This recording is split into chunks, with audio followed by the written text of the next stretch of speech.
सोचिए, आपने कुछ कहा और जो आवाज लौट कर आई वो आपकी थी ही नहीं। आज हम एक ऐसी ही जगह के रहस्य को समझने जा रहे हैं जहां आपकी अपनी आवाज भी पराई हो जाती है। ये सिर्फ कोई कही सुनी बात नहीं है, ये एक हकीकत है। एक ऐसी हकीकत जो हर साल एक बहुत ही अजीब जगह पर होती है। और बस यहीं से हमारी ये कहानी शुरू होती है। तो चलिए चलते हैं असम की वादियों में जतिंगा नाम की एक जगह के उस रहस्य को जानने जहां आसमान से परिंदे जमीन पर आ गिरते हैं। देखिए, ये घटना अपने आप में ही बहुत अजीब है, लेकिन इसका जो माहौल है ना, वो खुद एक पहेली है। जगह का नाम है जतिंगा। और यहाँ होता क्या है कि मॉनसून के ठीक बाद कुछ खास रातों में पंछी बहुत ही अजीब बर्ताव करने लगते हैं। वो दिशाहीन हो जाते हैं और आसमान से सीधे जमीन की तरफ आने लगते हैं। ऐसा लगता है मानो कोई अनदेखी ताकत उन्हें नीचे खींच रही हो। अब जरा वहां के माहौल को महसूस करने की कोशिश कीजिए।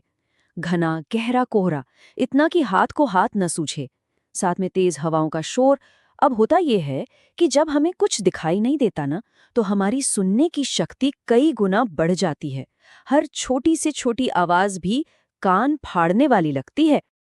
तो सवाल ये उठता है कि अगर ये माहौल बेचारे पंछियों को इस तरह धोखा दे सकता है, उन्हें मौत के मुंह में धकेल सकता है, तो सोचिए एक इंसान के दिमाग के साथ ये क्या कुछ नहीं कर सकता। और बस इसी सवाल के साथ हम जतिंगा से आगे बढ़ते हैं और हफलौंग की उस रहस्यमयी घाटी में कदम रखते हैं। एक ऐसी जगह जहां आपकी अपनी ही आवाज आपकी सबसे बड़ी दुश्मन बन सकती है। वहां के लोग जो पीढ़ियों से वहां रहते हैं एक अंधी घाटी की बात करते हैं। उनका कहना है कि ये एक ऐसी जगह है जहां आवाज के मतलब ध्वनि के सारे नियम कानून टूट जाते हैं। यहाँ कुछ भी वैसा नहीं होता जैसा होना चाहिए। अच्छा, ये रहस्य और भी ज्यादा गहरा तब हो जाता है जब वहां की गूंज यानी एको की बात होती है। देखिए, नॉर्मली क्या होता है, आप चिल्लाते हैं हेलो और जवाब में हेलो लौट कर आता है ना।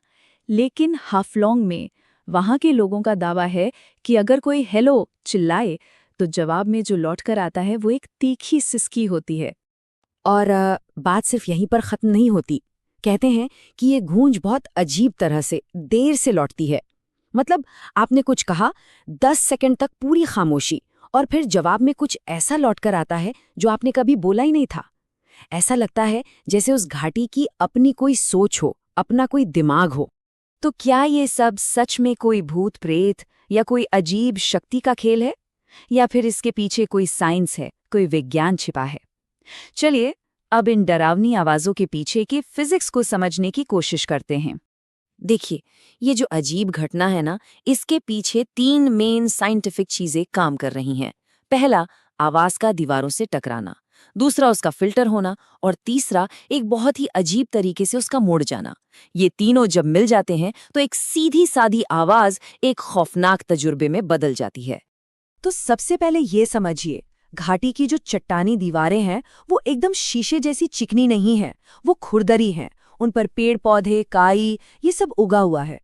तो जब आपकी आवाज इन दीवारों से टकराती है तो ये खुरदरी सतह आवाज की भारी बेस वाली फ्रीक्वेंसी को सोख लेती हैं।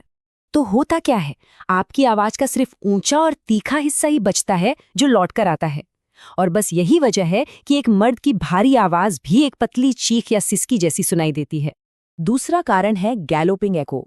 मतलब एक संकरी घाटी में आवाज सिर्फ एक दीवार से टकराकर वापस नहीं आती, वो एक दीवार से दूसरी, दूसरी से तीसरी, ऐसे कई बार टकराती है, बिल्कुल एक पिनबॉल मशीन की गेंद की तरह। और हर टक्कर के साथ आवाज की क्वालिटी और खराब होती जाती है। जब तक वो आप तक वापस पहुंचती है, उसे पहचानना ही मुश्किल हो जाता है। और अब आता है सबसे अजीब हिस्सा, ध्वनिक मृग तृष्णा या अकूस्टिक मिराज। जैसे रेगिस्तान में गर्मी की वजह से दूर पानी होने का भ्रम होता है ना?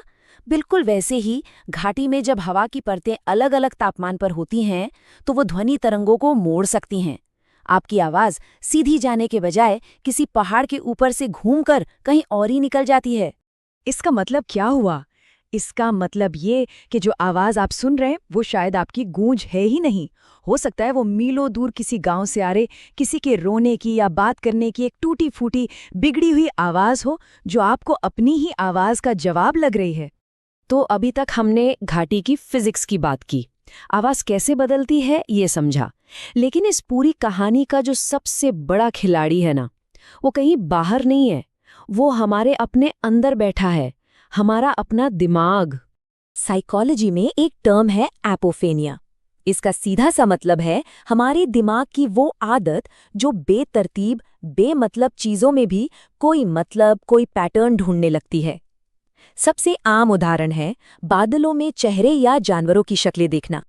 अब बस एक पल के लिए सोचिए, कोई इंसान एक डरावनी, कोहरे से ढकी घाटी में अकेला खड़ा है, कुछ ठीक से दिखाई नहीं दे रहा।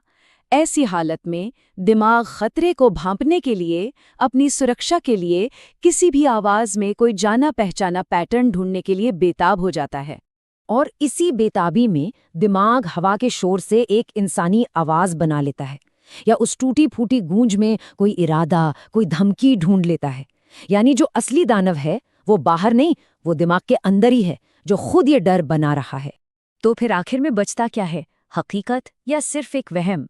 इस पूरी कहानी, इस विज्ञान और मनोविज्ञान के खेल का सार क्या है? सवाल ये है कि जब आवाज तो घाटी दे रही है, लेकिन उस आवाज को शब्द हमारा दिमाग दे रहा है, तो फिर असलियत में बोल कौन रहा है?